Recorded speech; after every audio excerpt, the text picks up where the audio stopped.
Nature et bien-être aujourd'hui, ça parle gestion des déchets particuliers. Il s'agit des déchets liés bien sûr aux appareils électroménagers, les déchets électroniques et électriques. Comment est-ce qu'on les gère? Que dit la loi en fait sur la gestion de ces types de déchets? Réponse sur ce Nature et bien-être et juste derrière ce reportage que voici.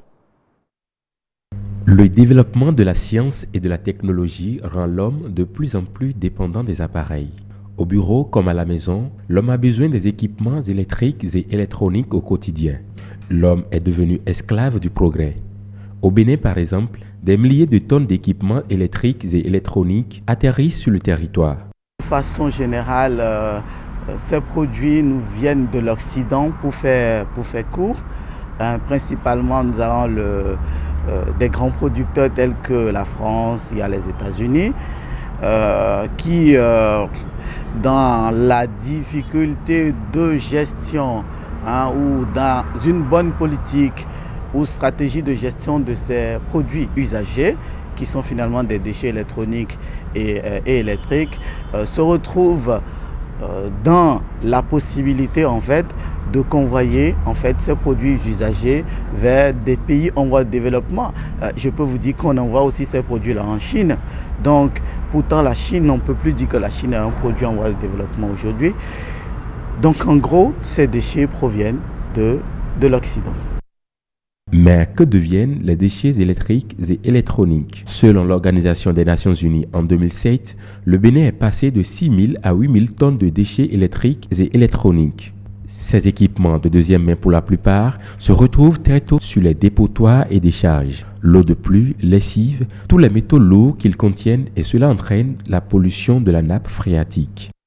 Les déchets électriques et électroniques qui évidemment constituent une source importante de pollution de l'environnement et donc ces déchets de façon générale qui sont des produits usagés contiennent un certain nombre de produits toxiques et donc qui polluent de façon générale l'environnement.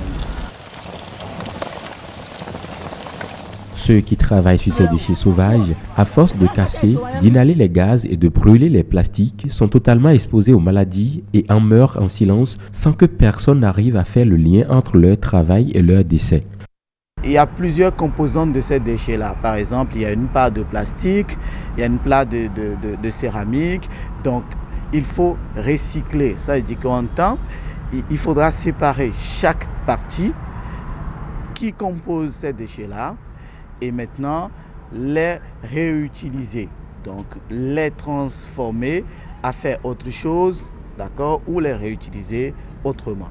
Dans son œuvre, le manifeste pour la gestion rationnelle des déchets électriques et électroniques au Bénin, l'expert et consultant international en environnement, l'ancien ministre Rogatien Biaou, affirme que les déchets électriques et électroniques présentent des conséquences graves sur la santé humaine et sur l'environnement. Il faut, selon lui, 485 millions de francs CFA par an pour la collecte, le tri, le stockage et le traitement de ces déchets au Bénin. Merci beaucoup à vous, Marcel, pour ce reportage. Alors, qui dit vraiment problèmes environnementaux, parle également de danger pour l'être humain et la loi dans le but donc de garantir à l'homme un environnement sain, voilà, à encadrer la gestion de ces déchets, ceux électroniques et électrique nous intéresse sur ce plateau. Et pour en parler, nous avons invité M. Patrick Dadi qui est juriste spécialiste des droits de l'environnement. Bonsoir. Bonsoir, monsieur. Merci d'avoir accepté notre invitation. Bonsoir, Madine Niambossou. Bonsoir à vous, Assum Gaba. Alors, il est question aujourd'hui d'aller voir dans ces appareils-là ce qui constitue vraiment des déchets, des dangers pour l'environnement et pour l'être humain juste après leur utilisation. Oui, dites-nous déjà, M. Patrick Dadi, quand on parle de déchets électriques et électroniques, qu'est-ce que cela vous inspire? Alors, les déchets électroniques, enfin les déchets, ce qu'on appelle couramment les D3E, sont les déchets issus des équipements électriques et électroniques. On identifie par équipement électrique et électronique tout ce qui est petit et gros appareils ménagers, tout ce qui est téléphone portable et les outils électriques. Alors, la caractéristique de ces types de déchets dépend de la personne qui la regarde. Quand on prend un consommateur, quand je prends un frigo par exemple, oui. Un consommateur va y voir quelque chose d'encombrant. Un revendeur d'occasion va y voir une occasion de reconditionner. Un revendeur de métaux va y voir quelque chose à recycler. Donc, tout est une question d'approche. Alors, du coup, la vraie question qui se pose, c'est de savoir qu'est-ce qu'on fait réellement de ce type de déchets. Est-ce qu'on a les structures qu'il faut pour aller dans une démarche de reconditionnement ou de recyclage? C'est ça la vraie question qui se pose en Afrique, parce qu'en Europe, on a plus ou moins réglé la question, parce qu'à l'achat, on a déjà une sorte de taxe qui permet aux fabricants de procéder à la collecte et d'induire dans une démarche de reconditionnement et voire de revente. Donc la vraie question, c'est de savoir si en Afrique, une fois que les appareils sont hors d'usage, on a les organismes qu'il faut pour procéder à la collecte, les structures qu'il faut pour recycler ou alors même reconditionner et les remettre à la... Mais il faut déjà reconnaître que la majorité de ces appareils qui viennent sur le marché africain sont déjà des appareils usagés. Malheureusement, c'est ça. Mais ça ne veut pas forcément dire que ces appareils sont hors d'usage. Ils ne sont plus fonctionnels selon les normes européennes. Et je crois que ce qui manque en Afrique, c'est aussi d'avoir des normes en fonction desquelles ces appareils devraient être utilisés. On a l'impression qu'il y a plus un marché d'occasion qu'un marché d'appareils neufs. Donc à ce moment-là... C'est moins cher, c'est accessible, oui. Tout le monde peut se l'offrir. Oui, alors est-ce que c'est parce que c'est moins cher qu'il ne faut pas garantir une sorte de protection du consommateur?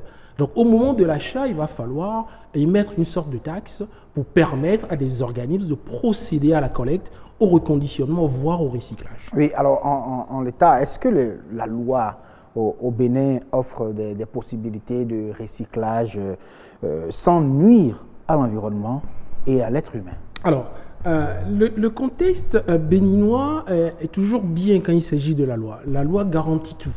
Après, c'est l'application de la loi qui pose problème. Lorsque je suis un consommateur lambda et que je vais acheter mon réfrigérateur dans le port, il n'y a aucune facture, il n'y a aucune traçabilité de ces réfrigérateurs. Comment est-ce que je sais qu'il faut procéder à la collecte de l'appareil usagé? Comment je sais vers quel organisme je me tourne pour procéder au reconditionnement de cet appareil qui déjà au départ n'est pas neuf? Comment je sais quels sont les métaux qui sont dans cet appareil à part ceux qui revendent les métaux précieux issus du démantèlement de ces appareils? Donc la vraie problématique qui se pose, c'est une problématique de sensibilisation. Et arrêtons de faire de la sensibilisation en français. Faisons-le dans le langue, faisons-le au plus près des populations pour véritablement les informer. Ceci dit, le reconditionnement de ces appareils, c'est plutôt dans les zones urbaines que dans les zones rurales. Dans les zones rurales, ils en sont encore à conditionner leur matériel dans des cases en argile où tout est bien rafraîchi, mais c'est plutôt en milieu urbain que la problématique se pose. Et en milieu urbain, on est fier de dire cet appareil, je suis en train d'utiliser maintenant, ça fait 30 10 ans, 40 ans, mais écoute, c'est du bon. Est-ce que vous pensez que c'est... ils ont raison de parler vraiment... Est-ce qu'il faut garder un appareil aussi longtemps? 40 ans, 50 ans? Alors, j'ai envie de dire, le consommateur, il ne va pas plus loin que sa poche, hein, et il voit la fonctionnalité qu'il a à utiliser l'appareil. Derrière, évidemment, un appareil au bout de 5-10 ans aujourd'hui, il faut penser à le changer. Donc, il va falloir que l'État ou qu'il y ait une politique publique d'incitation à la consommation. Vous allez me dire, bon, on va inciter les gens à consommer, mais si on n'aide pas les gens à s'équiper pour préserver leur santé, à un moment donné, on va se retrouver forcément dans des cas où les gens l'utilisent Est-ce qu'il ne faut pas prévoir plutôt des sanctions également? Des sanctions? Oui. Alors, sanctionner quelqu'un pour utiliser un appareil... non, vous finissez d'utiliser au lieu de jeter cet appareil alors, dans la par nature contre, comme ça. Effectivement, il faut qu'il y ait comme une il y a sorte... une loi sur les sachets plastiques. Oui. Absolument, je crois qu'il faut une police de l'environnement par rapport à ça. À partir du moment où les déchets, la façon dont on gère les déchets en général sont bien gérés, la façon dont on gère les déchets électriques et électroniques doit être encore mieux gérée. Et il faut de toute façon qu'il y ait cette taxe à l'achat qui permettent en fait de créer des organismes de collecte et de bien gérer le reconditionnement. Donc vous pensez que la seule solution, c'est la création de cette taxe? Absolument. Il n'y a pas autre chose qu'on puisse faire. Mais il y a aussi la sensibilisation. Mais ce n'est pas parce qu'un consommateur a payé ses taxes à l'achat. On ne finit jamais de sensibiliser. La question reste toujours d'actualité. Malgré tout ce qui est dit, ces produits-là continuent de venir. Les consommateurs continuent de déverser ça sur n'importe quel tas d'ordures. Est-ce qu'il ne faut pas plutôt changer de stratégie? Alors oui, on peut toujours essayer de changer de stratégie, mais par contre, il faut peut-être éviter d'avoir une stratégie qui concerne tout le monde dans un premier temps. Il faut vraiment faire un test dans une ville, dans un quartier, pour voir un peu comment ça fonctionne avant de l'élargir. Stratégie pour stratégie, ça ne fonctionne jamais.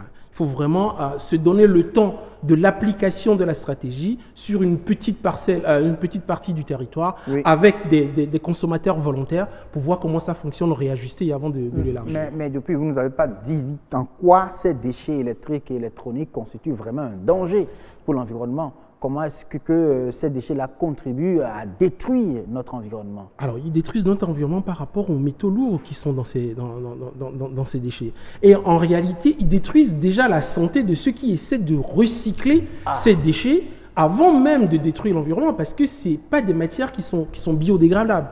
Donc, du coup, vu qu'on n'a pas les structures ni la technicité pour recycler ces matières, parce que ces matières, on les recycle, mais qu'est-ce qu'on en fait? On n'a pas de tissu industriel pour recycler ça. On ne fabrique pas de réfrigérateur, on ne fabrique pas de four, ni de fer à repasser au Bénin. Alors du coup, comment on peut penser recycler des éléments de ces équipements alors même qu'on n'a pas d'industrie pour? Donc ça veut dire qu'on recycle à la sauvage, que ces matières sont revendues sous le maillot, et du coup, on ne sait pas où partent ces matières. Et surtout, ce qui n'est pas recyclé, où est-ce que ça atterrit? Ça atterrit peut-être dans la lagune, ça atterrit dans un trou, dans des égouts. Et ça se retrouve dans nos assiettes. Et ça se retrouve dans nos assiettes, dans le poisson, dans la viande. Et c'est comme ça, justement, qu'il y a un danger pour la santé humaine. On mange les appareils électriques. Eh oui. On mange les piles, on mange les gaz. Les piles, les gaz et tout le reste. Oh là là. Comme ça, on est au frais, on fait à manger directement dans nos ventres. Dans nos ventres.